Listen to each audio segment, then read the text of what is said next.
नाज़रीन breaking news है बडाणी मां सां शेयर कंदा हलूं त बडाणी में 10 साला नींगर सां मुबैना ज़बरदस्ती ज़्यादती करण जी कोशिश कई वई आहे। रड़ियुनि ते नींगर जा वारिस पहुची खेनि बचाए वरितो आहे।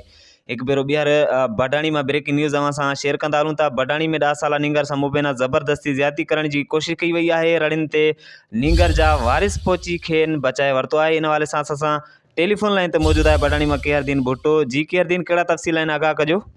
जी बिल्कुल, ही नींगर बडाणी वेझो ॻोठ जाम जुमन समय जो रहवासी है। 10 साला जानिब अली वालद अलिफ समय जो जेको बडाणी शहर में होटल ते मज़दूरी कंदो आहे। जेको मज़दूरी करे शाम के वक्त बडाणी शहर का पंहिंजे ॻोठ तरफ़ वञी रहियो हो त रस्ते में मोटरसाइकिल ते सवार जवाबदार आहे नूरदीन मज़ारी जंहिं नींगर के मोटरसाइकिल ते खयों ऐं अॻिते वञी उन सां मुबैना ज़्यादती करण जी कोशिश कई त रड़ियुनि ते नींगर जा वारिस पहुची बचाए वरितो। जॾहिं त जवाबदार नूरदीन मज़ारी के वारसन कुटको ॾेई मियाणी हेठि बडाणी पुलिस हवाले करे छॾियो आहे। वाक़े जी NC दाख़िल कई वई आहे।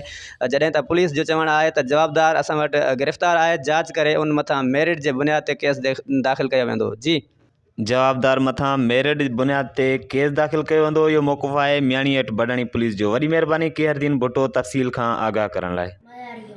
छा नालो अथसि? नूरदीन। अच्छा, तो के तू खणी होशियार को या तो मां वयम पे घर। हां, मां के विच चाची ने खाई हो पाए।